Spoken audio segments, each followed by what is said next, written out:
Hallelujah, praise the Lord. Jesus India TV channel के इस live session में आप सबका स्वागत है। और हम लोगों ने एक बहुत पावरफुल सीरीज शुरू की है जिसका नाम है यीशु का जीवन। और अभी तक जितना भी हम लोगों ने यीशु मसीह के जीवन के बारे में जाना है, काफ़ी सारे लोगों का अभिप्राय ये है कि परमेश्वर के जीवन को जानने के बाद उनके जीवन में काफ़ी सारा बदलाव है।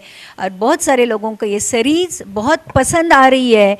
और सच में परमेश्वर के बारे में जानना, पिता ने जिस यीशु मसीह को इस दुनिया में भेजा है उसके बारे में जानना, परमेश्वर का वचन कहता है अनंत जीवन है। तो प्रियो, जब यीशु के बारे में जानते हैं तो इसका मतलब ये है कि हम अनंत काल के जीवन के ऊपर ऑलरेडी चलने शुरू कर दिया। और हम लोगों ने देखा था कि यूहन्ना के बारे में आज हम बात करेंगे। और थोड़ी बातें हम लोगों ने यूहन्ना के बारे में ये की थी कि यूहन्ना का जन्म एक अद्भुत चमत्कार था, क्योंकि यूहन्ना के जो माता पिता थे जकरिया और एलिशिबा, ये दोनों लेवी घराने से थे। और जकरिया याजक था और दोनों धर्मी थे, परमेश्वर की आज्ञाओं के ऊपर चलने वाले थे, परमेश्वर के नज़र में वो निष्पाप थे। और ऐसे दो धर्मी जन के कोख से बच्चा नहीं आया था। वो लोग जैसे एलिशिबा बांझ थी और फिर परमेश्वर उनको यूहन्ना नाम का एक पुत्र देना चाहता था। और फिर एक दिन जकरिया को अति पवित्र स्थान में जब वो धूप जलाने जाता है तो स्वर्गदूत आकर यूहन्ना के जन्म के बारे में उससे बातें करता है। और यूहन्ना का जन्म उसके माता पिता के बुढ़ापे में, जब उसका पैदा होना असंभव था, मतलब उनको बच्चा होना असंभव था, ऐसे हालातों में हुआ। मतलब यूहन्ना अद्भुत रीति से परमेश्वर ने इस दुनिया में भेजा था। और फिर यूहन्ना के बारे में हम लोगों ने कहा था कि ये यीशु मसीह के पहले आकर उसके लिए मार्ग बनाने वाला ये यूहन्ना था।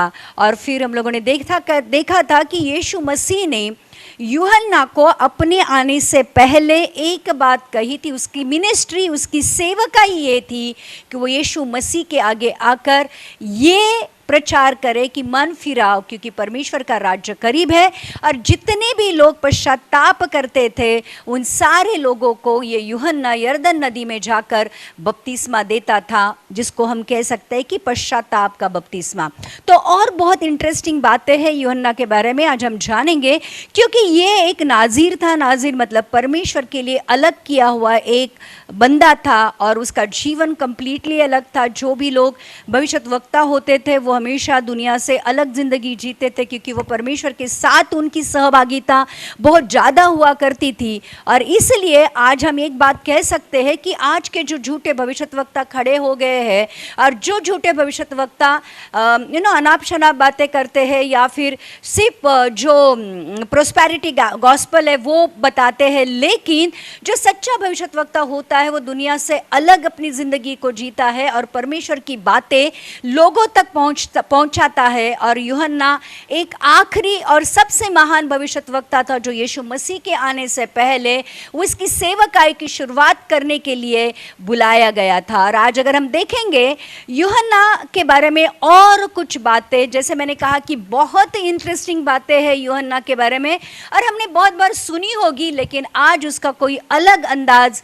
हम देखेंगे आज के वचन में। मत्ती की किताब का 3 अध्याय का 4 वचन में लिखा है यूहन्ना के बारे में कि यूहन्ना कहाँ रहता था और कैसे रहता था। और ये कितना अलग और अजीब था कि यूहन्ना का जीवन आज हम देखें वचन के द्वारा। ये यूहन्ना ऊंट के रोम का वस्त्र पहने था और अपने कमर में चमड़े का कटिबंध बांधे हुआ था। उसका भोजन टिड्डियां और वन मधु था। तो यहाँ पे लिखा है यूहन्ना ऊंट के रोम का वस्त्र पहने था। ऊंट के जो चमड़ी होती थी उसका वस्त्र ये पहनता था। अपने कमर में उसने चमड़े का कटिबंध डाला था, जिसको बेल्ट कहते हैं।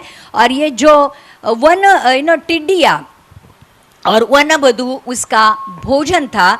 तो सबसे पहले देखेंगे यूहन्ना इस शब्द का अर्थ क्या होता है।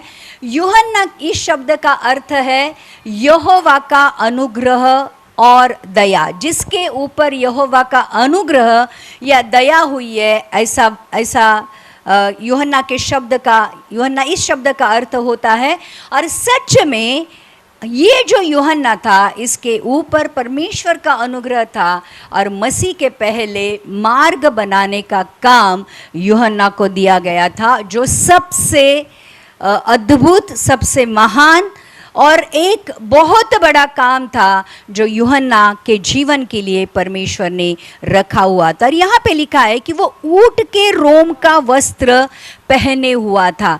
वैसे ही पुराने करार में कौन था जो ऊँट के रोम का वस्त्र पहनता था? अगर 2 राजा 1:8 में लिखा है, एलिया के बारे में लिखा है, वो रोआर मनुष्य था और अपने कमर में चमड़े का फेटा बांधे हुए था। तो एलिया का आत्मा यूहन्ना के ऊपर था, और जैसे एलिया जंगल में रहता था और ऊँट के चमड़े का वस्त्र पहनता था और अपने कमर में चमड़े का कटिबंध बांधता था, वैसे ही यूहन्ना भी ऊँट के वस्त्र पहने, ऊँट के रोम का वस्त्र पहने था और अपने कमर में लिखा है कि चमड़े का कटिबंध बांधे हुआ था। तो अगर हम मत्ती की किताब का 11वां अध्याय का 8 और 9 वचन पढ़ेंगे तो लिखा है, आइए मैथ्यू 11:8-9 में पढ़ेंगे। फिर तुम क्या देखने गए थे? क्या कोमल वस्त्र पहने हुए मनुष्य को? देखो, जो कोमल वस्त्र पहनते हैं वे राजभवनों में रहते हैं। तो फिर क्यों गए थे? क्या किसी भविष्यद्वक्ता को देखने को? हाँ, मैं तुमसे कहता हूँ कि भविष्यद्वक्ता से भी बड़े को। देखो, ये यीशु यूहन्ना के बारे में बात कर रहा है और वो कहता है कि तुम किसको देखने गए थे और कहाँ देखने गए थे? क्योंकि यूहन्ना जंगल में रहता था, यूहन्ना मलमल के वस्त्र नहीं पहनता था, यूहन्ना ऊँट के रोम का वस्त्र पहनता था, और यूहन्ना कमर में, देखो यहाँ पर लिखा है, तुम क्या देखने गए थे? क्या कोमल वस्त्र पहने हुए मनुष्य को? देखो, जो कोमल वस्त्र पहनते हैं वो राजभवनों में रहते हैं। तो फिर क्यों गए थे? क्या किसी भविष्यद्वक्ता को देखने? नहीं, मतलब जो भविष्यद्वक्ता लोग रहा करते थे ये राजभवनों में नहीं मिलते थे, ये लोग कहीं अकेले में रहा करते थे। जितने भी भविष्यद्वक्ता है वो भविष्यद्वक्ता हमेशा अकेले रहा करते थे। तो ये जो यूहन्ना था ये भी जंगल में रहता था, ये राजभवनों में नहीं मिलता था, ये आपको जंगल में कहीं मिलता था, और ये मलमल के वस्त्र नहीं पहनता था, लेकिन ऊँट के रोम का, जैसे चमड़ा का जो रफ रहता है, रफ वस्त्र जिसको हम कह सकते हैं, वैसे पहनता था, और कमर में वो कह सकते हैं कि चमड़े का कटिबंध बांधा करता था। उस जमाने में या आज भी हम देखते हैं कि जो धनवान मनुष्य होते हैं उनका बेल्ट भी बहुत ब्रांडेड होता है। तो उस जमाने में जो लोग बहुत धनवान हुआ करते थे उनके जो बेल्ट हुआ करते थे, या जिसको कमरबंद कहते हैं, सोने का, चांदी का या बहुमूल्य जो हीरे मानिक है, पत्थरों का हुआ करता था, या फिर शुद्ध मलमल या फिर रेशम का हुआ करता था, और उनके कटिबंध से ही पता चलता था कि वो कितने अमीर है। तो जो गरीब लोग हुआ करते थे वो लोग हमेशा कमर में चमड़े का कटिबंध बांधते थे। और लिखा है कि ये जो यूहन्ना था, अब यूहन्ना जंगल में रहता था, तो यूहन्ना को जंगल में रोटी सब्जी कोई देने नहीं जाता था, ये अकेला जंगल में रहा करता था, परमेश्वर के साथ बातें करता होगा और घूमता होगा उस जंगल में। तो उस जंगल में उसका खाना क्या था? टिड्डिया और वन मधु। तो मतलब उस जमाने में जो गरीब लोग हुआ करते थे वो लोग क्या करते थे, जो टिड्डियाँ रहती थी, जो एक प्रकार के जैसे मक्खियाँ रहती थी, ये लोग उसको नमक में भूना करते थे। नमक में भून के इन टिड्डियों को उस जमाने में मधु, मतलब हनी के साथ, जैसे मधु के साथ खाते थे। तो गरीब लोगों का ये अन्न था उस जमाने में कि टिड्डियों को भून कर सुखाकर मक्खन या शहद के साथ उसको सेवन किया जाता था। और ये जो यूहन्ना बपतिस्मा देने वाला है उसका खाना वो था।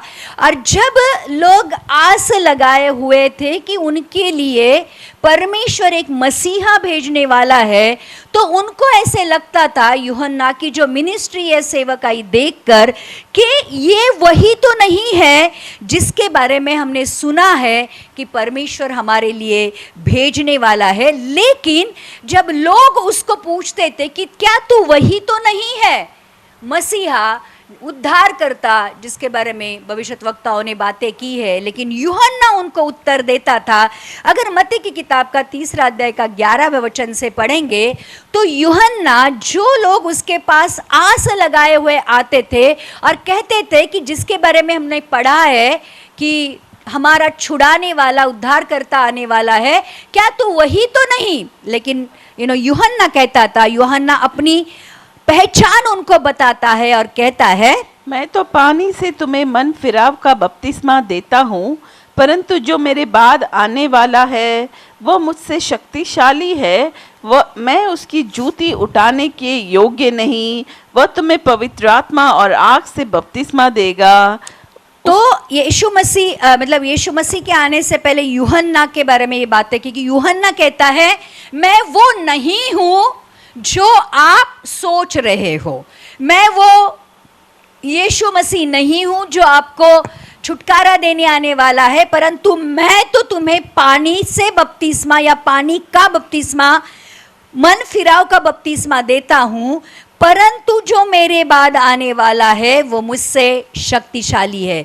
तो यहाँ पर यूहन्ना ये कहता है कि जितने भी लोगों ने पश्चाताप किया उनको मैं सिर्फ पानी का बपतिस्मा देता हूं, लेकिन ध्यान रखना, जो मेरे बाद आने वाला है वो मुझसे शक्तिशाली है। क्या कहता है वो मेरे बाद जो आने वाला है वो सर्व सामर्थी है, शक्तिशाली है। और ये जो यूहन्ना है, इसको कैसे पता चला यीशु मसीह के बारे में, यीशु मसीह कैसा है? क्योंकि ये जो यूहन्ना है ये पवित्र आत्मा से भरा हुआ भविष्यद्वक्ता था, और फिर इसको पता था अभी तक यीशु मसीह की और यूहन्ना की कहीं भी भेंट नहीं हुई थी, लेकिन वो यीशु मसीह के बारे में ये कहता है, जबकि यीशु मसीह के बारे में वो यीशु मसीह से उसकी बातें नहीं हुई है, लेकिन यीशु मसीह के बारे में वो ये कहता है कि मैं तो तुम्हें मन फिराव का पानी का बपतिस्मा दे रहा हूँ, लेकिन मेरे बाद जो आने वाला है, जिसके लिए मैं मार्ग बनाने आया हूँ, वो शक्तिशाली है और मैं उसके जूते उठाने के भी योग्य नहीं, मैं उसके दास बनने के भी योग्य नहीं हूँ। मतलब यूहन्ना अपने आप को इतना नम्र करता है, और ये बातें मुझे ऐसे लगता है कि पवित्र आत्मा ने यूहन्ना को बताई है, क्योंकि यूहन्ना ने अभी तक यीशु मसीह की भेंट, दोनों जब पेट में थे जब भी उनकी भेंट हुई थी, उसके बाद लिखा नहीं है कि जब यीशु मसीह यूहन्ना के पास बपतिस्मा लेने आता है, जब उसको पता चलता है कि ये यीशु मसीह है, लेकिन तब ये पवित्र आत्मा उसको बताता है कि यूहन्ना के बाद जो आने वाला है वो सर्व सामर्थी परमेश्वर है, और वो 12वें वचन में लिखा है, उसका सूप उसके हाथ में हाँ, है। तो यहाँ पे लिखा है कि वो शक्तिशाली है और मैं उसके जूते उठाने के योग्य नहीं, वह तुम्हें पवित्र आत्मा और आग से बपतिस्मा देगा। मैं तुम्हें सिर्फ कौन सा बपतिस्मा दे रहा हूँ? पानी का बपतिस्मा दे रहा हूँ, लेकिन मेरे बाद जो आने वाला है, जो शक्तिशाली है, जिसके दास बनने के भी मैं योग्य नहीं हूँ, वो तुम्हें पवित्र आत्मा और आग का बपतिस्मा देने वाला है। हम लोगों ने देखा कि जैसे यूहन्ना की किताब का 7वां अध्याय का 37 और 38 वचन में ये लिखा है कि जो प्यासे हैं मेरे पास आए, यीशु मसीह फसह पर्व के अंतिम दिन में खड़ा रहकर ये कहता है, पर्व के अंतिम दिन जो मुख्य दिन है, यीशु खड़ा हुआ और पुकार कर कहा, यदि कोई प्यासा हो तो मेरे पास आए और पिए। जो मुझ पर विश्वास करेगा, जैसे पवित्र शास्त्र में आया है, उसके हृदय में से जीवन के जल की नदियां बह निकलेगी। और आगे का वचन लिखा है, ये इसने किसके बारे में लिखा है?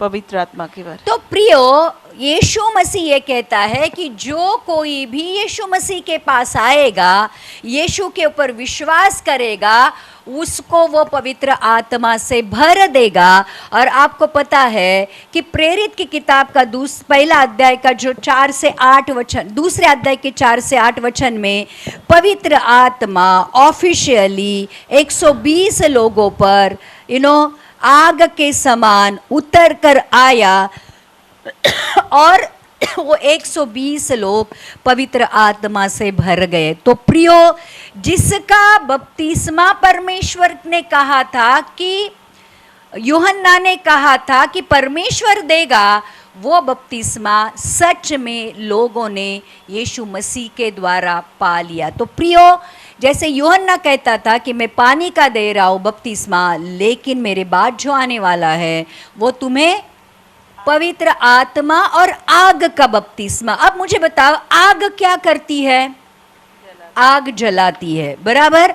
तो जब तुम्हें पवित्र आत्मा का बपतिस्मा मिलेगा तो तुम्हारे अंदर की सारी बुराइयां, तुम्हारे अंदर के सारे पाप जल जाएंगे, आप शुद्ध और पवित्र बनने लगोगे। और फिर ये जो आग आपके अंदर परमेश्वर ने पवित्र आत्मा की डाली हुई है, इस आग के द्वारा जब आप जीना शुरू करोगे तो प्रियो, आप दुनिया को बदलने वाले बनोगे। आमेन।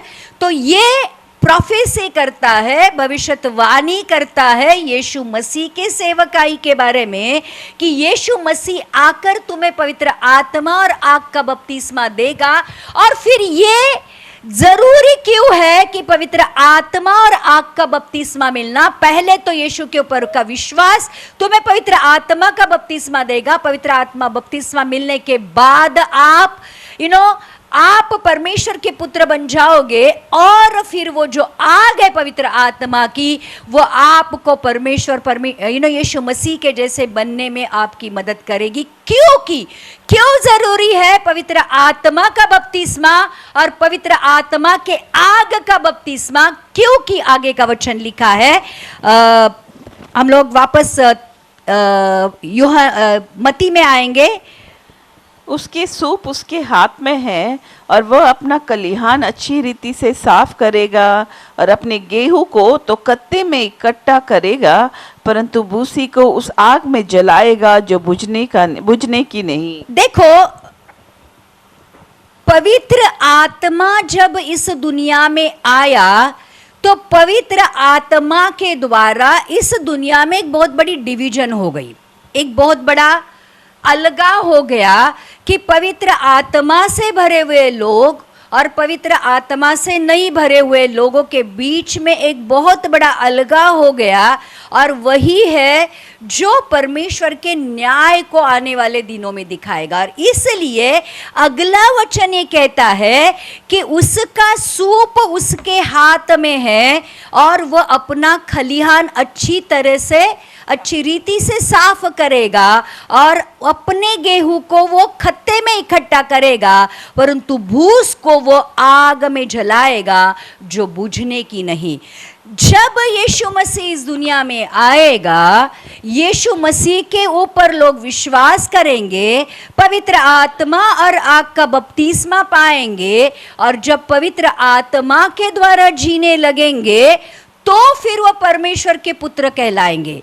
लेकिन जो सिर्फ विश्वास करेंगे लेकिन पवित्र आत्मा के द्वारा नहीं चलेंगे, कि कहता है परमेश्वर कि उसका सूप उसके हाथ में है। कितने लोगों ने देखा है कि किसान जब फसल आती है, फसल को काटता है और वो जो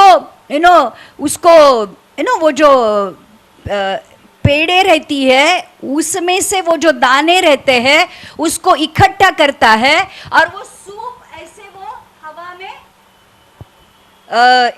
में वो उछालता है ताकि जो दाने हैं वो नीचे गिरते हैं और भूसा हवा के साथ उड़ाया जाता है।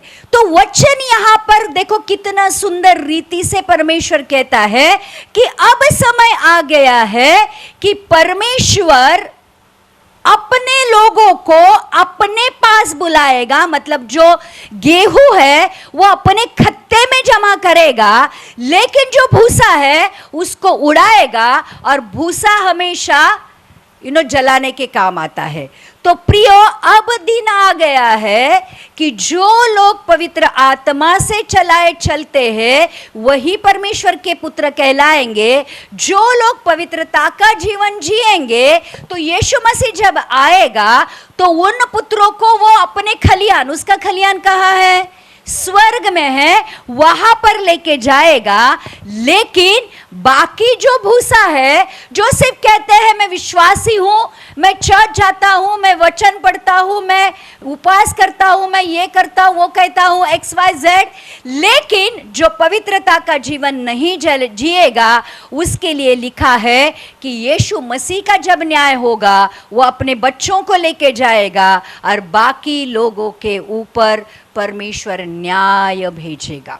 आमेन।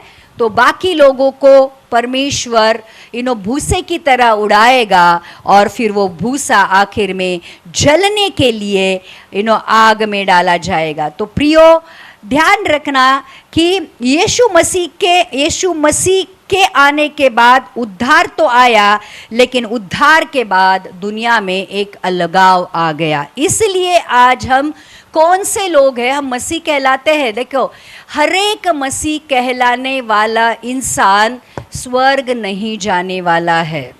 एक बात कान खोलकर सुन लेना, हर एक जन जो खुद को मसीह कहलाता है वो स्वर्ग नहीं जाने वाला है।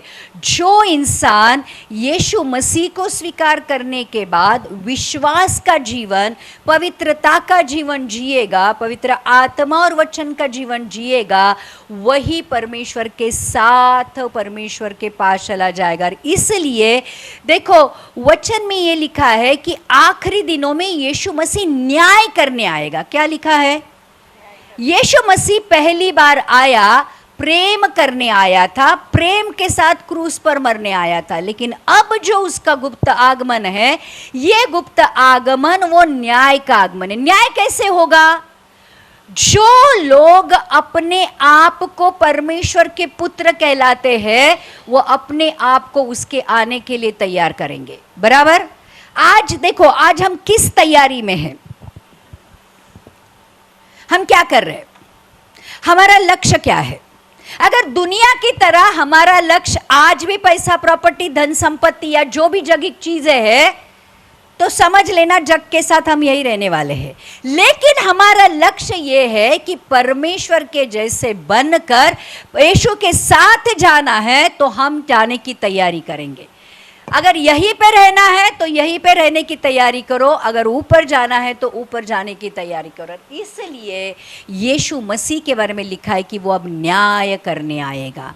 जो उसके लिए उसके लोग हैं उनको लेके जाएगा और बाकी लोगों के ऊपर 7 साल का महाविपत्ति का समय आने वाला है। इसलिए यूहन्ना की किताब का पहला अध्याय का 6 से हम आगे पढ़ेंगे जो यूहन्ना के बारे में लिखा है। जब यूहन्ना के बारे में बातें कर रहे हैं तो 4 जो सुसमाचार है उसमें यूहन्ना के बारे में जितनी बातें लिखी है आज हम उनका अध्ययन कर रहे हैं। तो यूहन्ना का पहला अध्याय का हम एक मनुष्य परमेश्वर की ओर से आ उपस्थित हुआ जिसका नाम यूहन्ना था। वह गवाही देने आया कि ज्योति की गवाही दे ताकि सब उसके द्वारा विश्वास लाए। तो यहाँ पे लिखा है एक मनुष्य परमेश्वर की ओर से आ उपस्थित हुआ जिसका नाम क्या था? यूहन्ना था। तो ये मनुष्य जो यूहन्ना बपतिस्मा देने वाला है, इसके बारे में लिखा है कि वो परमेश्वर की ओर से उपस्थित हुआ, वो गवाही देने आया था कि ज्योति की गवाही दे। ज्योति कौन था?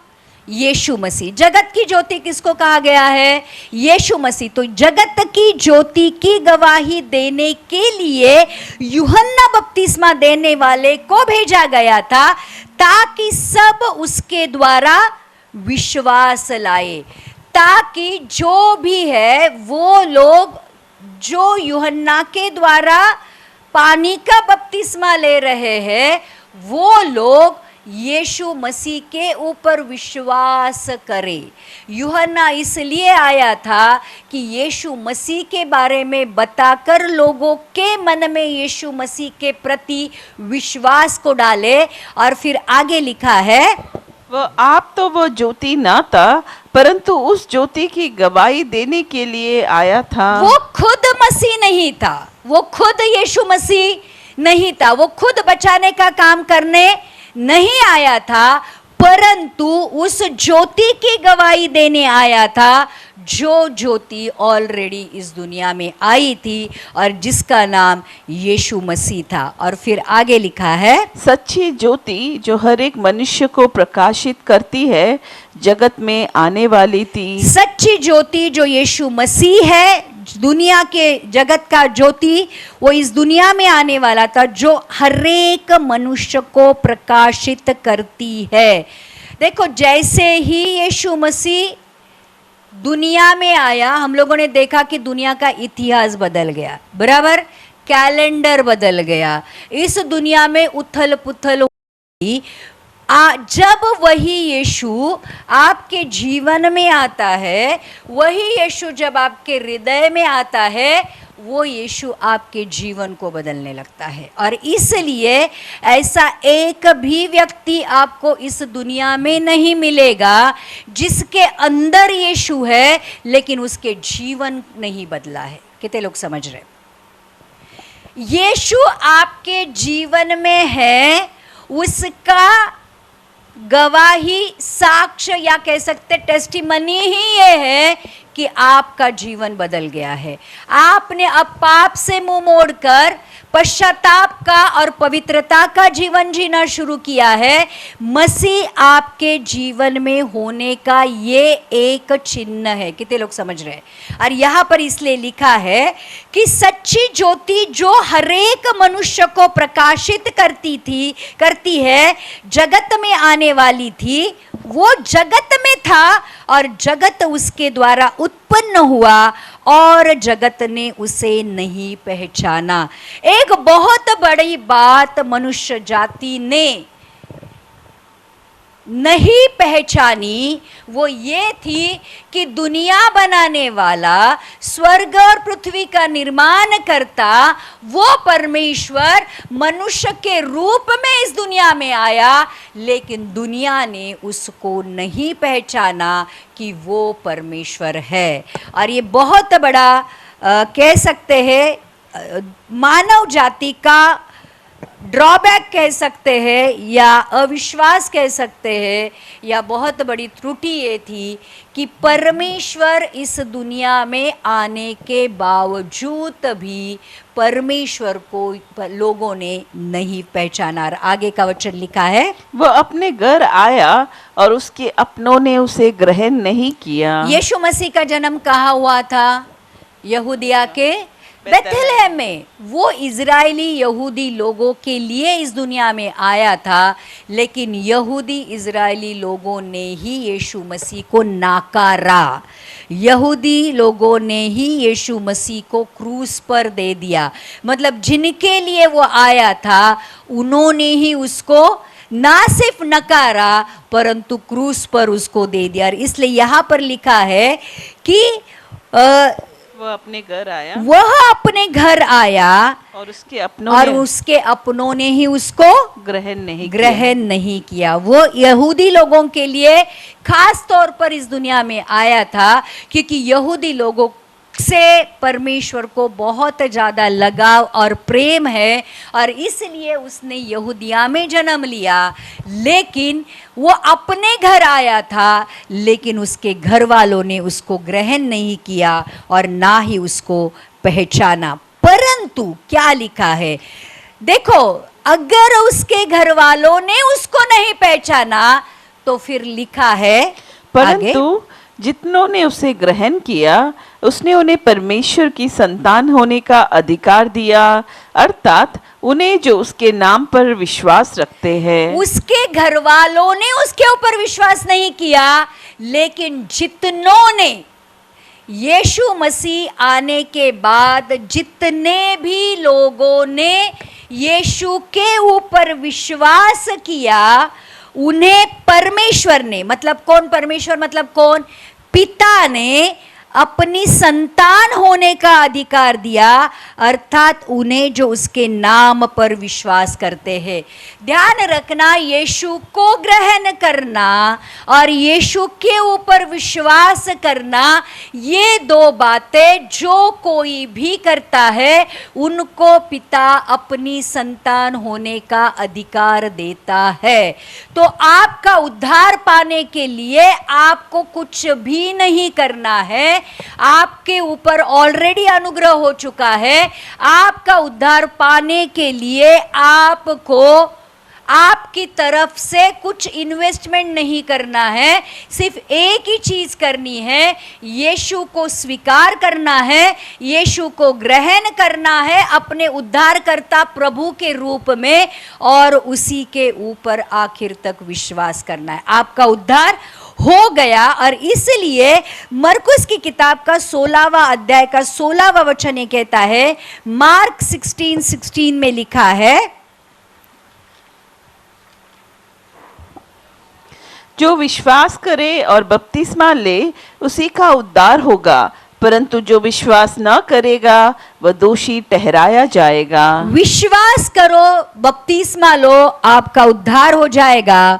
जो विश्वास नहीं करेगा वो क्या करेगा, ऑलरेडी दोषी ठहराएगा। इसलिए यीशु मसीह अब जो आएगा वो न्याय करने आएगा। और देखो, यीशु मसीह जब आएगा इस दुनिया में सिर्फ दो ही प्रकार के लोग पाए जाएंगे, एक जो अविश्वासी है और एक जो विश्वास करते हैं। और विश्वास करने वालों में भी दो प्रकार की कैटेगरी पाई जाएगी, जो विश्वास करते हैं और जो उसके वचन और आत्मा के अनुसार चलते हैं। तो और फिर वो किनको लेके जाएगा, जो विश्वास भी करते हैं, जो उसके वचन और उसके पवित्र आत्मा के अनुसार भी चलते हैं। और इसलिए फिर यूहन्ना 3:16 में ऐसे लिखा है कि पिता ने इस जगत से ऐसा प्यार किया कि उसने अपने इकलौते पुत्र को दे दिया, ताकि जो कोई भी उस पुत्र के ऊपर विश्वास करे वो नष्ट ना हो, नाश ना हो, परंतु अनंत काल का जीवन पाए। तो प्रियो, यहाँ पर ये जो लिखा है कि जितनों ने भी यीशु मसीह को ग्रहण किया, उस पर विश्वास किया, उनको परमेश्वर ने ना सिर्फ अपनी संतान होने का अधिकार दिया, परंतु लिखा है उस संतान होने का अधिकार दिया, अर्थात जो उसके नाम पर विश्वास करते हैं। यहाँ पर अधिकार का मतलब ये है कि यीशु को स्वीकार करने के बाद आपके अंदर एक ऐसी सामर्थ आती है, और ध्यान रखना, वो सामर्थ को इस्तेमाल करने का आपको अधिकार मिलता है, स्वतंत्रता मिलती है। इसलिए मैंने कहा, अगर सच्चे दिल से आपने यीशु को ग्रहण किया है, उसके ऊपर विश्वास किया है, मैं 100% विश्वास की बात करती हूँ, मैं यीशु मसीह को प्रभु जानकर उसके पीछे चलने वालों की बात करती हूँ। अगर सच में आपने यीशु के ऊपर विश्वास किया है, उसको ग्रहण किया है, आपके अंदर एक सामर्थ आई है, और एक ऐसी सामर्थ जो फिर बाकी लोगों से अलग है, जो स्वर्गीय सामर्थ। इसलिए सिर्फ वचन को सुनने वाले नहीं, परंतु ये जानकर कि वो परमेश्वर है, उससे प्यार करने वाले, उसके साथ अपना वैयक्तिक रिश्ता बनाने वाले ही परमेश्वर के पुत्र कहलाएंगे। देखो, विश्वास करना और परमेश्वर के साथ अपना निजी रिश्ता बनाना अलग बात है, ध्यान रखना।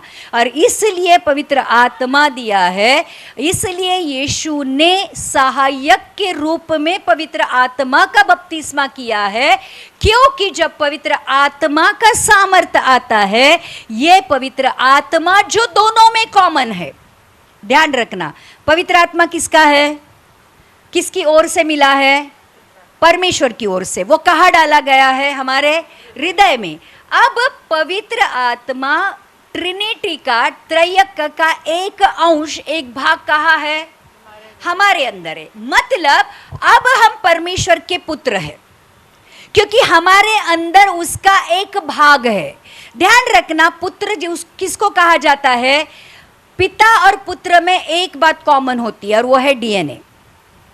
कितने लोग समझ रहे, डीएनए कॉमन होता है। जब इस दुनिया में आपका पिता कहीं पर क्यों ना हो, आपके अंदर उसका डीएनए से पता चलता है ये आपका पिता है।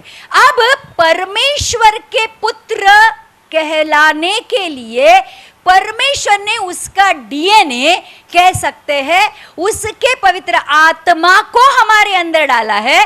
अब उसका आत्मा क्या करता है, परमेश्वर की गूढ़ बातें हमारे पास लेके आता है और हमारी बातें परमेश्वर के पास लेके जाता है। मतलब हमारे बीच में दुआ कौन है, हमारे बीच में बॉन्ड कौन है, हमारे बीच में एक ही चीज कौन सी कॉमन है, वो है पवित्र आत्मा। अब प्रियो, जब आपको सच में पवित्र आत्मा का अभिषेक होता है, ये एक सामर्थ है जिसको डिडिनमस, मतलब एक अद्भुत सामर्थ आपके अंदर काम करती है।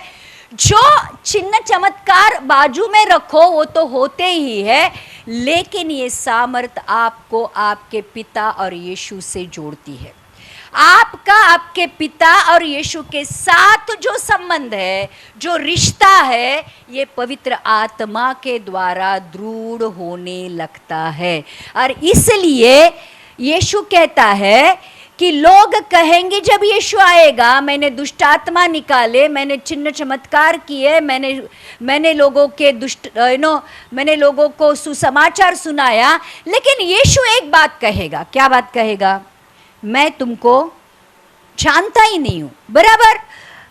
अब परमेश्वर कैसे जानेगा हमें, जिसके अंदर पवित्र आत्मा एक्टिव स्टेज में है, जो पवित्र आत्मा के चलाए चलते हैं, वही परमेश्वर के पुत्र कहलाएंगे। बात ध्यान रखो, आपका पानी का बपतिस्मा हुआ है, आप बाइबल पढ़ते हो, उपवास करते हो, चर्च जाते हो, सारी जो भी कह सकते हैं धार्मिकता को आप पूरी कर रहे हो, लेकिन जब तक आपका पवित्र आत्मा के साथ और पवित्र आत्मा के द्वारा पिता और पुत्र के साथ रिश्ता नहीं है, आपका स्वर्ग में प्रवेश नहीं है। कितने लोग समझ रहे हैं? और इसलिए यहां पे लिखा है, आपको परमेश्वर अधिकार देगा कि आप परमेश्वर के पुत्र कहलाओगे। आमेन। और फिर आगे लिखा है 13वां, वे ना तो लहू से, न शरीर की इच्छा से, न मनुष्य की इच्छा से, परंतु परमेश्वर से उत्पन्न हुए हैं। हम कैसे उत्पन्न हुए अपने माँ बाप से? हम अपने माँ बाप से लहू से उत्पन्न हुए हैं। उनकी शरीर की इच्छा थी इसलिए उत्पन्न हुए हैं। मनुष्य की इच्छा से उत्पन्न, हमको माँ बाप को लगा कि हमें बच्चा पैदा करना है करके हम उत्पन्न हुए। लेकिन जिनके ऊपर पवित्र आत्मा का अभिषेक होता है, जो यीशु मसीह को ग्रहण करने के बाद पवित्र आत्मा उनके अंदर आता है, वो लोग आत्मा से पैदा होते हैं। और इसलिए निकोदेमस को यीशु कहता है, जब तक आप नए सिरे से जन्म नहीं लोगे तब तक आपका परमेश्वर के राज्य में प्रवेश नहीं होगा। आपको पानी और आग का बपतिस्मा लेना पड़ेगा। और ये कहता है कि जब तक पवित्र आत्मा नहीं आएगा और पवित्र आत्मा के द्वारा आपका नया जन्म नहीं होगा, तब तक आप परमेश्वर के पुत्र नहीं कहलाए। और इसलिए यहाँ पे लिखा है, जो पवित्र आत्मा के द्वारा पैदा होते हैं वो परमेश्वर से उत्पन्न होते हैं। कितने लोग समझ रहे हैं? इसलिए नए सिरे से जन्म लेना मतलब पानी और आग का बपतिस्मा या पवित्र आत्मा का बपतिस्मा होना बहुत ज़रूरी है। और शारीरिक तौर पर हम जन्म तो लेते हैं, लेकिन जब यीशु को ग्रहण करते हैं, यीशु के ऊपर विश्वास करते हैं, तो पवित्र आत्मा के द्वारा हमारा नया जन्म होता है और हम परमेश्वर के राज्य में हमारा प्रवेश होता है। ऑफिशियली हम परमेश्वर के बच्चे बन जाते हैं। आमेन। 14वां वचन लिखा है, और वचन देहधारी हुआ और अनुग्रह और सच्चाई से परिपूर्ण होकर हमारे बीच में डेरा किया, और हमने उसकी ऐसी महिमा देखी जैसे पिता के इकलौते की महिमा। तो यहाँ पर लिखा है कि वचन ने अपना वचन होना नहीं छोड़ा, वो तो वचन परमेश्वर था, अब उसने मनुष्य का रूप धारण किया। वचन क्या था? आदि में वचन था, वचन परमेश्वर के पास था और वचन परमेश्वर था।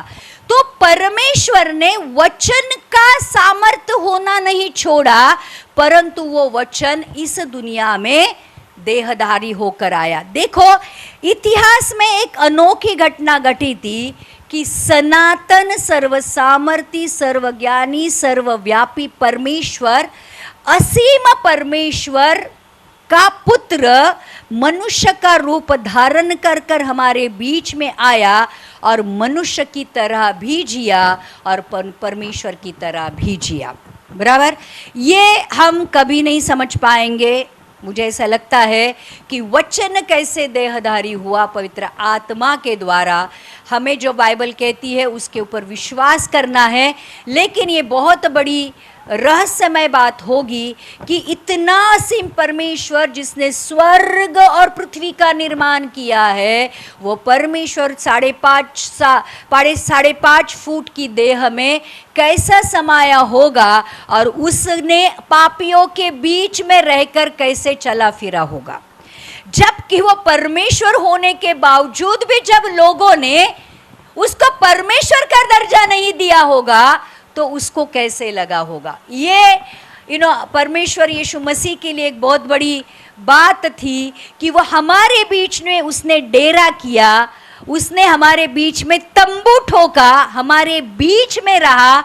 जैसे परमेश्वर पुराने करार में मिलाप वाले तंबू में इजरायली लोगों से मिलता था। परमेश्वर की उपस्थिति मिलाप वाले तंबू में रहती थी और लोग, स्पेशली मूसा, जाकर परमेश्वर को मिलता था। और ध्यान रखना, बाद में वही उपस्थिति मंदिर में पाई गई, लेकिन नए करार में परमेश्वर ये कहता है कि मैंने तुम्हें पवित्र आत्मा का मंदिर बना दिया है। इसलिए प्रियो, अब परमेश्वर ने हमारे बीच में आकर यीशु के द्वारा, और उसने हमारे बीच में आकर रहा। देखो, यीशु मसीह जो परमेश्वर था, जो परमेश्वर का वचन कहलाता था, इस दुनिया में आकर उसका क्या नाम दे दिया उसको? जो परमेश्वर का वचन था, उसका नाम इस दुनिया में आने के बाद क्या हुआ? यीशु मसीह और इमैनुअल। ये दो चीज़ें थी जो यीशु मसीह इस दुनिया में करने आया था, हमें पापों से बचाने और हमारे बीच में और हमारे अंदर रहने। और इसलिए यहाँ पे लिखा है कि उसने हमारे बीच में डेरा किया और हमने उसकी ऐसी महिमा देखी जैसे पिता के इकलौते की। अब जिसने वचन को, जो यीशु था, स्वीकार किया, परमेश्वर ने उन्हें पवित्र आत्मा का मंदिर बनाया, अपने उपस्थिति का स्थान बनाया। प्रियो, ये बात अद्भुत है, ये समझ लो, ये बात समझ लो। पुराने जमाने में लोग मंदिर में जाकर स्तुति आराधना करते थे, प्रार्थना करते थे, वचन को सुनते थे, बलिदान करते थे। अब मैं ये नहीं कहूँगी कि मंदिर में मत जाओ, मतलब चर्च मत आओ, लेकिन मैं ये कहूँगी कि अब आप खुद परमेश्वर की उपस्थिति का रहने का स्थान बन गए हो। देखो, यीशु मसीह इस दुनिया में आने के लिए या वचन को देहधारी होने के लिए किसकी ज़रूरत थी? पवित्र आत्मा की। मरियम के ऊपर क्या उतर कर आया? पवित्र आत्मा उतर कर आया और वचन देहधारी होकर इस दुनिया में आया। अब पुत्र को इस दुनिया में आने के लिए पवित्र आत्मा की जरूरत थी। अब हमें पुत्र बनने के लिए किसकी जरूरत है? यीशु मसीह का जन्म पवित्र आत्मा के द्वारा हुआ। यीशु मसीह के ऊपर पवित्र आत्मा उतर कर आया जब वो बपतिस्मा ले रहा था। यीशु मसीह पवित्र आत्मा के द्वारा चला, तब जाकर परमेश्वर ने उसको बड़ा और उच्च सर्वश्रेष्ठ नाम दिया। प्रियो, आज भी हमारे लिए वही है। वचन को स्वीकार करोगे। वचन कौन है? यीशु। यीशु को स्वीकार करोगे, वो वचन पवित्र आत्मा के द्वारा देहधारी होकर हमारे बीच में डेरा करेगा। कितने लोग समझ रहे? और इसलिए इस शरीर को यीशु मसीह को हमारे जीवन के द्वारा जन्म देने के लिए बनाया गया है। मरियम के अंदर कौन था? वचन देहधारी होकर, पवित्र आत्मा के द्वारा वचन देहधारी होकर उसने किसको जन्म दिया? तो मरियम का उपयोग परमेश्वर ने इस दुनिया में आने के लिए किया, बराबर। अब हमारा उपयोग परमेश्वर इस दुनिया में आने के लिए कर रहा है। कितने लोग समझ रहे हैं? हम आज वो मरियम हैं जिनके पास वचन है, जिन्होंने यीशु को स्वीकार किया है और जिनके ऊपर पवित्र आत्मा उतर कर आया है। अब हम हर दिन यीशु मसीह को जन्म देते हैं। कितने लोग समझ रहे हैं? और जो लोग यीशु मसीह को जन्म देंगे वही परमेश्वर के पुत्र कहलाएंगे और वही लोग परमेश्वर के साथ, यीशु के साथ उठाए जाएंगे। और इसलिए यहाँ पर लिखा है कि उसकी महिमा, देखो इस वचन ने पर पिता की महिमा की, जैसे कि पिता के इकलौते की महिमा। और महिमा का अर्थ होता है परमेश्वर की उपस्थिति, परमेश्वर का सामर्थ। तो मूसा परमेश्वर की महिमा को देखना चाहता था, लेकिन परमेश्वर की महिमा को वो देख नहीं पाया। परमेश्वर ने उसको क्या किया? वो बोला, सामने से तू मेरे चेहरे को देख नहीं पाएगा, इसलिए जब मैं तेरे सामने से गुजरूंगा।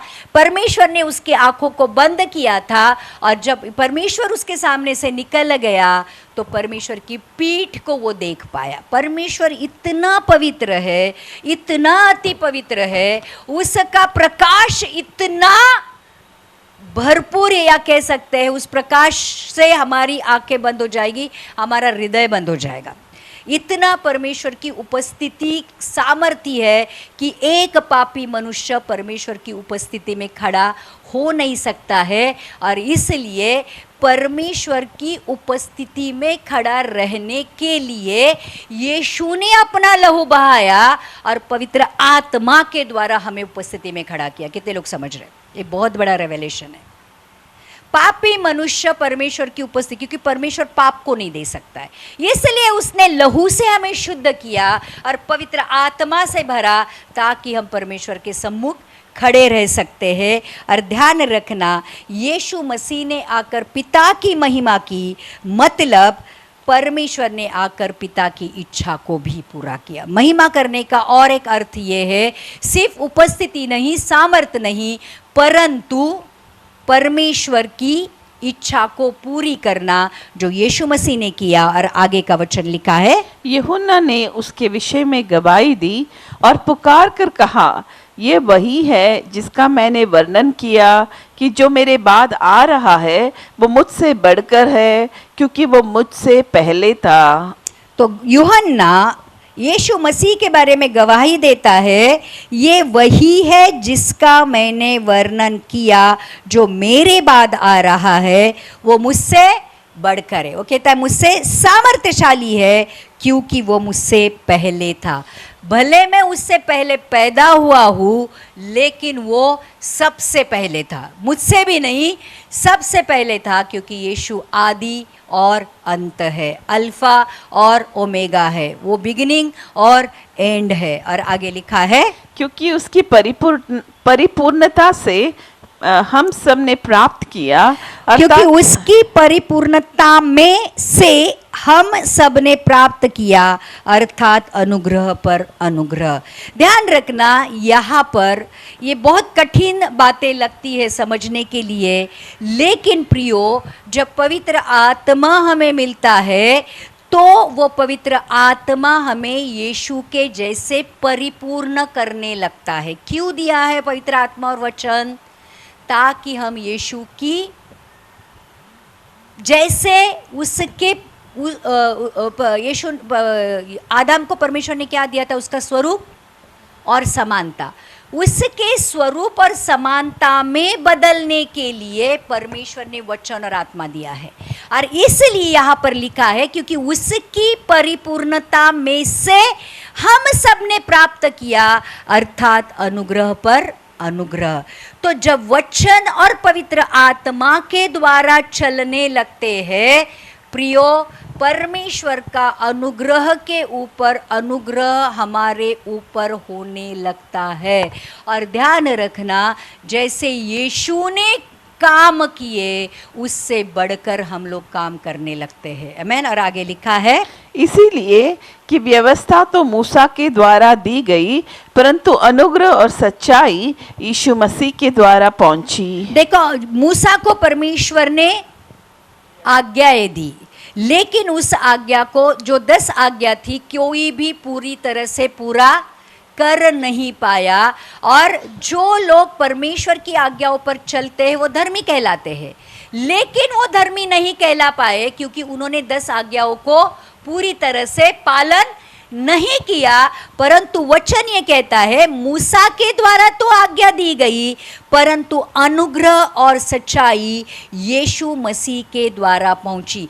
अब हमें यीशु मसीह को स्वीकार करने के बाद, पवित्र आत्मा मिलने के बाद, यीशु का अनुग्रह और सच्चाई में हम अपने आप चलने लगे। देखो, परमेश्वर का वचन ये कहता है कि आपका उद्धार अनुग्रह के द्वारा विश्वास से हुआ है। मतलब जब विश्वास करते हैं तो परमेश्वर का अनुग्रह होता है और अनुग्रह के द्वारा उद्धार होता है।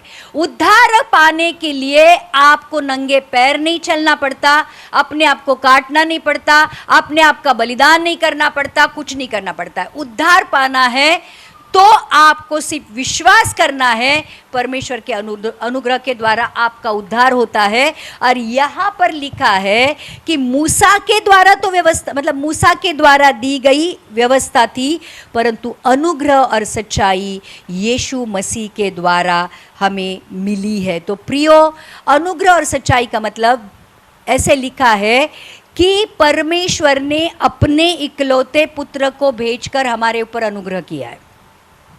और ये परमेश्वर की जो सच्चाई है, परमेश्वर कैसा है अभी तक किसी को पता नहीं था, पिता को किसी ने नहीं देखा था। और थोड़े समय के लिए परमेश्वर या स्वर्गदूत आकर लोगों से मिलते थे, वही परमेश्वर की पहचान उनके पास थी। कोई भी परमेश्वर के साथ अभी तक नहीं रहा था। ध्यान रखना, यीशु मसीह आने के बाद ही 33.5 साल तक लोग परमेश्वर के साथ रहे, चले फिरे, बात की।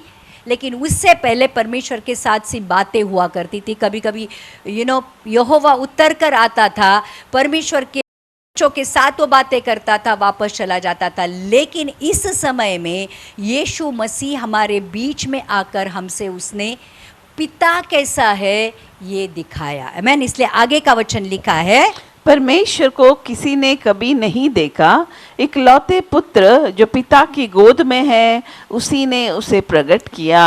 अभी तक पिता को किसी ने नहीं देखा, लेकिन वचन कहता है कि यीशु में पिता था और पिता यीशु में था। मतलब ये दोनों एक दूसरे के रेप्लिका थे। जैसे हम अपने आप को आईने में देखते हैं, वैसे ही जैसे यीशु था वैसे पिता है, और पिता है जैसा यीशु है। तो जितनों ने भी यीशु को देखा, उन्होंने किसको देखा? पिता को देखा। जितने भी यीशु के साथ रहे वो किसके साथ रहे? इन वे पिता के साथ रहे। तो यहाँ पर लिखा है यीशु मसीह पिता को रिप्रेजेंट करने और पिता को दिखाने आया था। तो आज अगर आपको पिता को देखना है तो किसको देखना है? यीशु को देखना है। इसलिए प्रियो, परमेश्वर को किसी ने नहीं देखा पूरी तरह नजदीकी से, बराबर? यीशु के साथ जितने भी रहे, इसलिए वो कहता है अपने शिष्यों के, ये क्या पूछ रहे कि हमें पिता को दिखा। फिलिपुस उसको पूछता है कि हमें पिता को दिखा, लेकिन वो कहता है तू ये क्यों कहता है कि हमें पिता को दिखा, जिसने भी मुझे देखा है उसने किसको देखा है, पिता को देखा है। और इसलिए यूहन्ना 6:46 में लिखा है,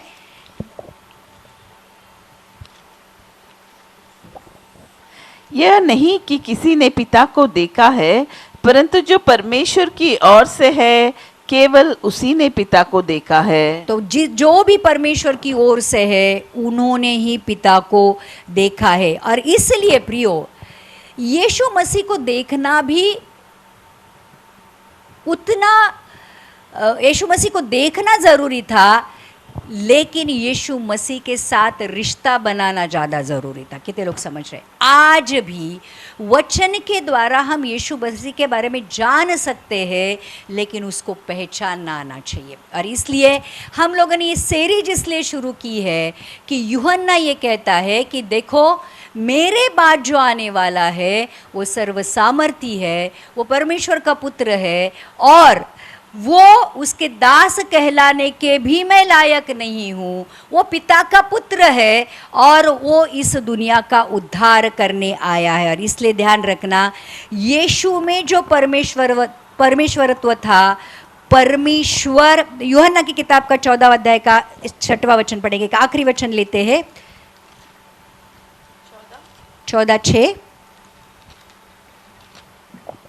यीशु ने उससे कहा, मार्ग और सत्य और जीवन मैं ही हूँ, बिना मेरे द्वारा कोई पिता के पास नहीं पहुँच सकता। तो पिता के पास जाना है तो किसके थ्रू जाना है? यीशु के थ्रू। मतलब हम बाईपास नहीं कर सकते यीशु को। ध्यान रखना, यहूदी लोग यीशु को बाईपास करना चाहते थे, और इसलिए यहूदी लोग यीशु के ऊपर विश्वास नहीं करते थे या नहीं कर रहे हैं। लेकिन यीशु कहता है, पिता के पास जाने का मार्ग भी मैं ही हूँ, सत्य भी मैं ही हूँ, और अनंत काल का जीवन मैं ही हूँ। बिना मेरे कोई भी पिता के पास नहीं जा सकता। और इसलिए हमें यीशु दे दिया गया है। जो यीशु को जानेगा वो पिता को जानेगा। और वो यीशु को हम कैसे जानेंगे? पवित्र आत्मा के द्वारा। देखो, जब तक वचन पढ़ते रहोगे, वचन काफ़ी बार समझ में नहीं आता है, लेकिन जब पवित्र आत्मा आपको वचन की सच्चाई तक लेके जाता है, वचन अपने आप आपके सामने खुलना शुरू होता है। वचन पवित्र आत्मा वचन के द्वारा बातें करता है। इसलिए परमेश्वर ने पिता को जानने के लिए पुत्र और पवित्र आत्मा दिया है। कितने लोग समझ रहे हैं? और इसलिए प्रियो, परमेश्वर ने अपने आप को सबके ऊपर प्रकट किया यीशु के द्वारा। जिसने यीशु को देखा उसने पिता को देखा। और इसलिए यीशु को जानना परमेश्वर को जानना है, यीशु को स्वीकारना पिता को स्वीकारना है, यीशु को अंदर रखना परमेश्वर को अंदर रखना है, क्योंकि वही मार्ग है पिता के पास जाने का, वही सच्चाई है कि वो परमेश्वर है, और वही जीवन है, वो अनंत काल का जीवन है। और इसलिए आदाम ने जो खोया था, परमेश्वर ने यीशु में दूसरे आदाम के द्वारा हमें वापस दे दिया। और ध्यान रखना, आज यीशु को स्वीकार करना मतलब सिर्फ विश्वास करना नहीं, जैसे यीशु चला वैसे चलना है। यीशु ने अपना क्रूस उठाकर चला।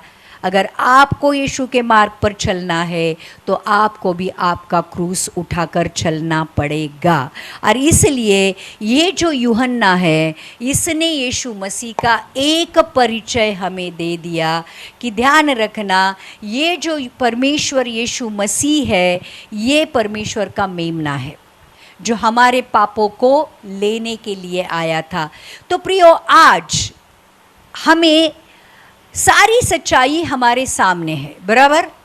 हम सालों से बाइबल पढ़ रहे हैं, सालों से हम परमेश्वर के वचन का मनन कर रहे हैं, लेकिन क्या एक सच्चाई आज भी हमने ये जानी है कि जब तक हम वचन के द्वारा और पवित्र आत्मा के द्वारा नहीं चलेंगे, तब तक हमारा परमेश्वर के राज्य में प्रवेश नहीं है। ये बात समझ लो। आप कितने साल से मसीह हो, आप कितने वचन को जानते हो, आप कितने उपवास करते हो, आप चर्च कितना आते हो, ये सारी बातें ज़रूरी है। मैं नहीं कहूँगी कि ज़रूरी नहीं है, लेकिन एक बात सबसे ज़्यादा ज़रूरी है कि क्या आप वचन के अनुसार चलते हो, मतलब यीशु के रास्ते पर चलते हो, क्योंकि यीशु वचन है। और क्या आपका पवित्र आत्मा का बपतिस्मा हुआ है, और उस पवित्र आत्मा का बपतिस्मा का मतलब होता है, बपतिस्मा का मतलब होता है पूरी तरह डुबाया जाना, पूरी तरह उसमें इमर्स होना। अगर आपको पवित्र आत्मा ने पूरी तरह घेर लिया है, पूरी तरह आपके ऊपर पवित्र आत्मा है, आप पवित्र आत्मा के अंदर हो, तो क्या वो पवित्र आत्मा आपको चला रहा है? कितने लोग समझ रहे हैं? बपतिस्मा का मतलब क्या होता है? डुबाना।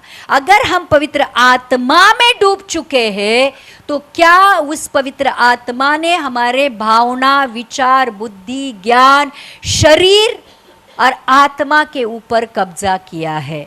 और अगर किया है तो फिर क्या हम पवित्र आत्मा के अनुसार चल रहे हैं? प्रियो, लिखा है कि सूप परमेश्वर के हाथ में है, वो अपने खलिहान को साफ करना जानता है।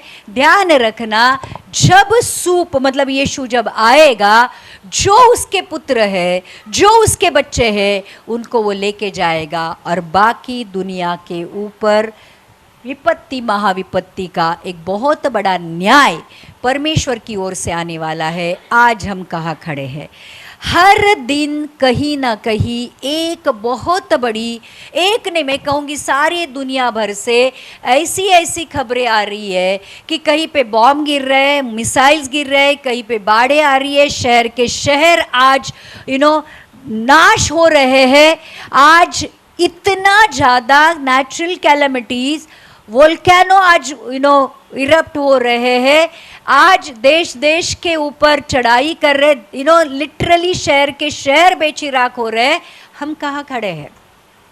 मतलब परमेश्वर का न्याय ऑलरेडी होना चालू हो गया है। ऐसे हालातों में आज हम कहाँ खड़े हैं? देखो,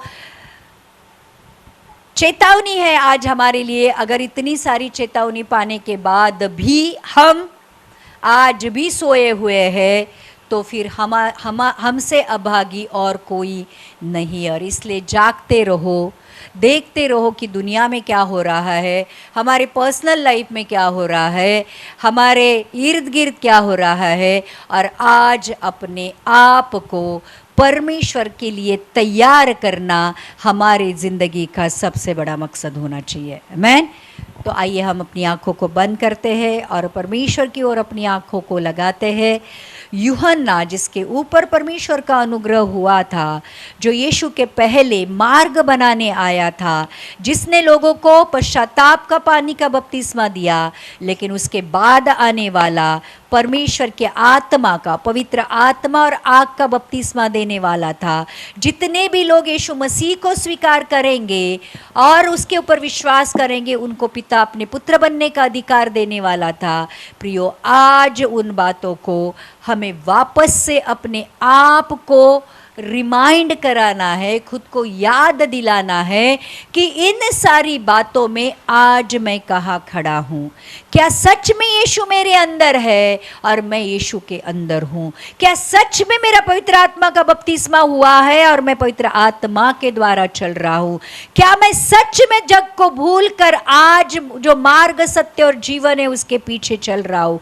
क्या सच में मैंने अपने क्रूस को उठाया है और यीशु के पीछे चल रहा हूँ? क्या मैं यीशु मसीह के लिए सब कुछ छोड़ने के लिए तैयार हूँ?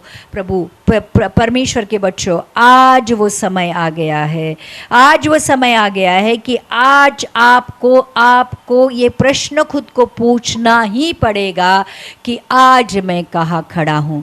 क्या मैं जग में खड़ा हूँ या फिर यीशु में खड़ा हूँ? आज मेरी प्रायोरिटीज क्या है? आज मेरी प्रार्थना क्या है? आज मैं किसके पीछे भाग रहा हूँ? आज आपको थोड़ी देर रुक कर जिंदगी में सोचना ही पड़ेगा, क्योंकि कभी भी अंत होने वाला है, कभी भी यीशु का आना होने वाला है, कभी भी न्याय का होने वाला है, न्याय का होने वाला है। तो प्रियो, आज हम कहाँ खड़े हैं? आज हम कहाँ खड़े हैं? परमेश्वर का आत्मा हमसे प्रश्न कर रहा है कि हम कहाँ खड़े हैं। हम कितने साल से मसीह है मायने नहीं रखता, हम कितने मसीह के जैसे बन गए हैं ये मायने रखता है। ध्यान रखना, आज यूहन्ना और यीशु ने दो चीजें कही थी कि मन फिराओ, और क्योंकि परमेश्वर का राज्य करीब है। अगर 2000 साल पहले मन फिराने की बात हो रही थी, तो आज 2000 साल के बाद हमें कितना ज़्यादा मन फिराकर परमेश्वर के पीछे चलना है। आमीन। तो आज इन सारे बातों को सामने रखते हुए प्रियो, अपने जीवन को अब यीशु के पास लेके आ जाओ। अपने जीवन को अब यीशु के पास लेके आ जाओ, क्योंकि वही है जो हमें बचाने वाला, हमारा उद्धार करता है। देखो प्रियो, दो बातें यीशु के बारे में बताई गई थी। यीशु का मतलब है पापों से बचाने वाला, उद्धार करने वाला। और अगर सच में आज पापों से हमारा बचाव हुआ है, तो क्या इमैनुअल परमेश्वर आज हमारे साथ है? इमैनुअल परमेश्वर आज हमारे अंदर है।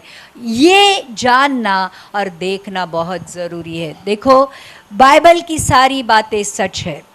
बाइबल की हर एक भविष्यवाणी आज पूरी हो रही है।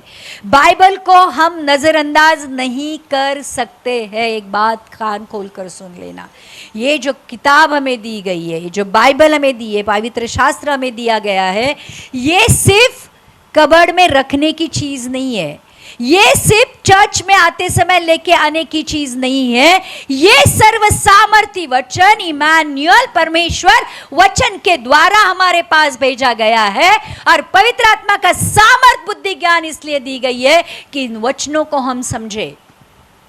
अगर सारा समय हमारा मीडिया में जा रहा है, सोशल मीडिया पर जा रहा है, टाइम पास हो रहा है, आज भी हम चेतावनी पाने के बावजूद भी, देखो आज जैसे हम लोगों ने देखा अमेरिका में बहुत बड़ी बाढ़ आ गई है, चाइना में बहुत बड़ी बाढ़ आ गई है। अगर सच में हमारे साथ कोई नेचुरल कैलेमिटी होती है, तो आज हम कहाँ खड़े हैं? सांस लेने की भी फुर्सत नहीं है। ध्यान रखना, अगर 1 घंटे में वो एक शहर जमीन पूरा नेस्तनाबूद हो सकता है, नष्ट हो सकता है, तो परमेश्वर को न्याय लेके आने में कितना समय लगेगा? प्रियो, आज हमें जागने की जरूरत है।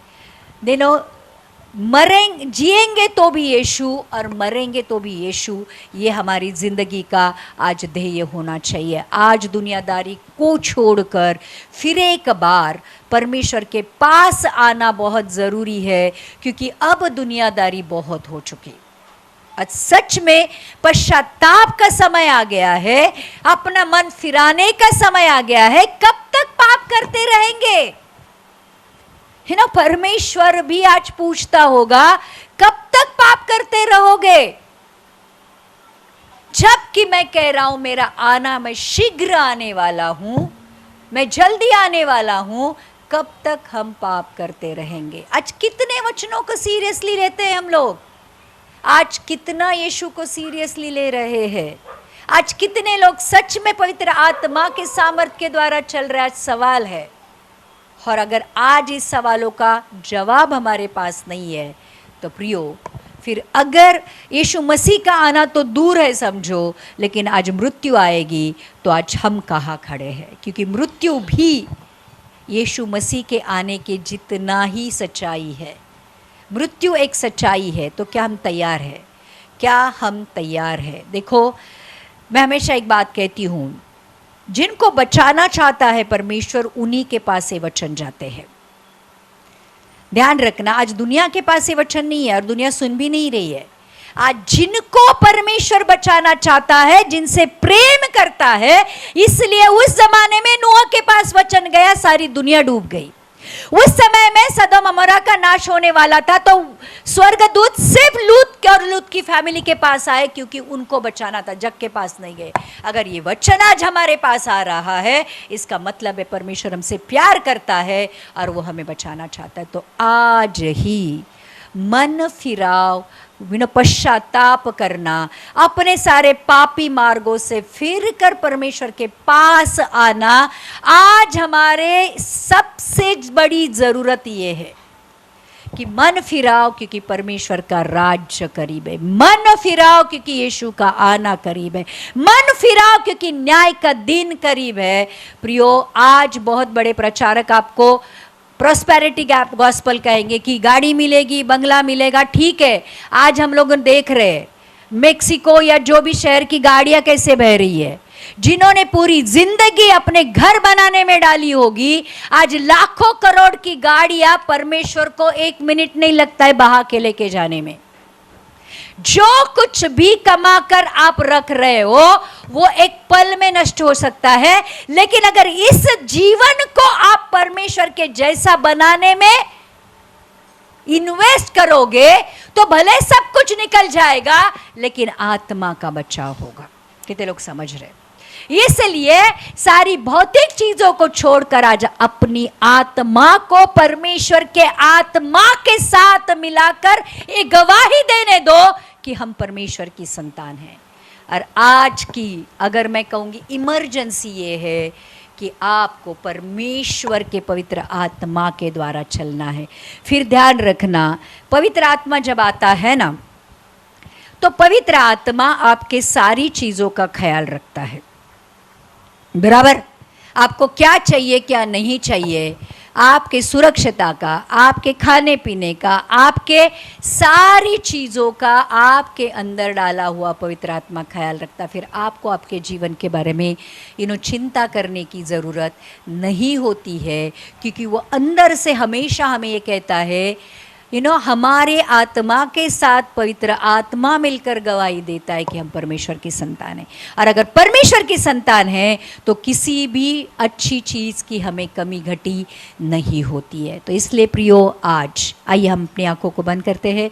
प्रभु, आज तेरे वचन की इस रोशनी में आज हम पश्चाताप करते हैं। जितने भी बुरे काम हमने किए हैं, जितनी भी बुराइयां और पाप और अपराध हमने किए, प्रभु आज हम उनको आपके हाथों में सौंप देते हैं। हम पश्चाताप करते हैं, हम पश्चाताप करते और कहते हैं कि प्रभु हमें माफ़ कर, तेरे लहू से साफ कर, और प्रभु तेरे पुत्र कहलाने के लायक हमें बना। परमेश्वर, आज सच में सच्चे दिल से हम मन फिराते हैं, पश्चाताप करते हैं, आपके पास आते हैं, आपके चरणों के पास आते हैं, और प्रभु चाहते हैं कि आपकी पवित्र आत्मा का अभिषेक, ताज़ा अभिषेक आज हमारे जीवन के ऊपर हो जाए, हमारे जीवन के ऊपर हो जाए। Yes father, O Jesus, thank you God, thank you Jesus. जितने भी लोग हमारे साथ हैं प्रभु, पश्चाताप करे, पश्चाताप करे, पश्चाताप करे, पश्चाताप करे, मन फिराकर अपने पिता के पास आए, मन फिराकर अपने यीशु के पास आए और कहे कि प्रभु मैंने दुनिया को छोड़ दिया, मैं दुनिया के लिए मर गया, दुनिया मेरे लिए मर गई, अब मैं जीवित हूँ तो उस यीशु के लिए जीवित हूँ जिसने मुझसे प्रेम किया, उस विश्वास की खातिर जो मेरे यीशु के ऊपर है। प्रभु आज फिर एक बार तेरे उस सामर्थ को भेज दे प्रभु आज तेरे बच्चों के ऊपर, ताकि वो सामर्थ उनको ओवरटेक करे। तेरा पवित्र आत्मा का बपतिस्मा होने दे प्रभु, बपतिस्मा होने दे पूरी तरह प्रभु, तेरे पवित्र आत्मा के अंदर वो ड्रेंच हो जाए, पूरी तरह पवित्र आत्मा से वो भीग जाए। ओ जीसस, तेरी पवित्र आत्मा को भेज दे, पवित्र आत्मा को भेज दे प्रभु आज तेरे लोगों के ऊपर। प्रभु सच में वो सामर्थ को पाए, जो सामर्थ को पाए प्रभु, उस पवित्र आत्मा के सामर्थ को पाए। O Jesus, thank you God, thank you father. Yeshu के नाम से मांगते हैं। आइए, जितने भी लोग हमारे साथ आज जुड़े हैं उनके लिए प्रार्थना करेंगे। प्रभु धन्यवाद इस वचन के लिए। प्रभु प्रार्थना करते जितने भी लोग बीमार हैं उनके लिए प्रभु, जो भी बीमारी है प्रभु, अर्थराइटिस है या फिर सर्दी खांसी बुखार है, इन्फेक्शन है, लीवर की प्रॉब्लम है प्रभु, आज किडनी की प्रॉब्लम है, यीशु के नाम से हम कहते हैं निकल जाए, निकल जाए। कोई भी फीवर है, बुखार है, यीशु के नाम से निकल जाए। कोई भी कैंसर है, यीशु के नाम से पूरी तरह निकल जाए, यीशु के नाम से पूरी तरह निकल जाए। Blood cancer, lung cancer, brain tumours, अतड़े का कैंसर, प्रोस्टैटिक कैंसर, यूट्रस का कैंसर, सर्वाइकल कैंसर, यीशु के नाम से निकल जाए और पूरी तरह चंगाई और छुटकारा मिले, पूरी तरह चंगाई और छुटकारा मिले। आज दुनिया में लोग बहुत ज़्यादा टेंशन में है, बहुत ज़्यादा डिप्रेशन में, बहुत ज़्यादा अस्वस्थ है, घबराहट है, डर है, एक अजीब सी फीलिंग है कि मतलब अकेलापन है। प्रभु आज उन सारे लोगों की तू भेंट ले, उस सारे लोगों की तू भेंट ले। आज प्रभु तू उनको समझा दे, विश्वास दे कि वो अकेले नहीं है। प्रभु तू उनके साथ है, प्रभु तू उनके साथ है। इमैन्युअल, इमैन्युअल, परमेश्वर हमारे साथ है। वो सारा अकेलापन, फ्रस्ट्रेशन, डिप्रेशन, डिस्ट्रैक्शन, जो कुछ भी उनके जीवन में है प्रभु वो निकाल दे और उनको सही मार्ग पर तू लेके आ। परमेश्वर आज जितने भी बीमारी है प्रभु आज तेरे नाम से हम निकालते हैं। प्रभु आज जो हमारे बच्चे उद्धार नहीं पाए उनको आपके हाथों में दे देते हैं। जो भी हमारे रिश्तेदार है जो उनका उद्धार नहीं हुआ है प्रभु तो उनकी भेंट ले, पवित्र आत्मा को भेज दे ताकि प्रभु वो पश्चाताप करे और वो भी तेरे बच्चे बने, ऐसे होने दे प्रभु। प्रभु आज जितने भी लोगों को पैसे की कर्जे है, पैसे की ज़रूरत है प्रभु, आज हर एक चीज़ हम आपके हाथों में सौंप देते हैं प्रभु। तू उनकी हर एक ज़रूरत को तेरे स्वर्गीय भंडार से प्रभु, तेरे उस महिमा के धन के अनुसार तू उनकी हर एक ज़रूरत को तू पूरी कर यीशु के नाम से। Yes father. प्रभु आज जितने भी लोगों के शादियाँ नहीं हो रही उनकी शादी होने के लिए हम प्रभु तेरी मदद को मांगते हैं प्रभु। योग्य समय पर योग्य व्यक्ति के साथ प्रभु तू उनकी शादी होने दे प्रभु। आज जिनको बच्चे नहीं हो रहे उनको वो जो बांझपन का आत्मा है वो निकाल दे प्रभु और सुंदर से प्यारे से बच्चे होने के लिए तू मदद और सहायता कर प्रभु। आज जितने भी लोग हमारे साथ जुड़े थे उन्होंने आशीष को पाया है, उन्होंने तेरे सच्चाई को पाया है प्रभु। आज सच में हम तृप्त हो गए हैं तेरे उस वचन के द्वारा परमेश्वर। ऐसे ही सामर्थी वचन तू हमारे साथ बातें करता रहे। और ये जो वचन है प्रियो, यीशु मसीह के जीवन के बारे में हम बातें कर रहे हैं, ये बहुत सामर्थी है और जीवन को बदलने वाले हैं। तो आज से हम आपसे दरख्वास्त करेंगे, प्रार्थना करेंगे कि इसी समय जीसस इंडिया टीवी चैनल पर हम यीशु मसीह के जीवन के बारे में डिटेल में गहराई के साथ बातें करते हैं। ये चैनल को सब्सक्राइब करिएगा, ज़रूर हर दिन हमारे साथ जुड़िएगा क्योंकि परमेश्वर का वचन कभी खाली नहीं जाता है। जब भी हम सुनते हैं कुछ ना कुछ वो हमें दे के जाता है, कोई ना कोई आत्मिक आशीष को हमारे ऊपर उंडेल कर चला जाता है। तो आज हम लोगों ने बहुत बड़ी आशीष पाई है। अगर कल भी आपको ऐसी आशीष चाहिए तो हमारे साथ जुड़े रहिएगा। 7 से 8:30 के बीच में हम जीसस इंडिया टीवी पर लाइव आते हैं, ज़रूर इस चैनल को देखिएगा। अगर आपको लगता है कि वचन अच्छा था, सामर्थी था तो इसको शेयर करें, लोगों को भेजें, लाइक करें। और अगर आपको आपके जीवन में कुछ बदलाव हुआ है तो कमेंट करके या फ़ोन करके हमें ज़रूर बताइएगा कि आपको ये वचन कैसा लगा। आज के लिए हम यहीं पे रुक जाते हैं। Jesus India TV channel, Jesus India prayer TV, doctor Jyotsna Jadhav ministry और Bible India TV channel, Israel India TV channel को ज़रूर सब्सक्राइब करिएगा। हमने बहुत सामर्थी वचन इस चैनल के ऊपर पवित्र आत्मा से भरे हुए जीवन बदलने वाले वचन यहाँ पर हमने रखे हैं, उसको ज़रूर सुनिएगा। परमेश्वर आपको आशीषित करे। कल फिर एक बार आपसे मुलाकात होगी इसी चैनल पर 8 बजे, यीशु के नाम से। आमीन।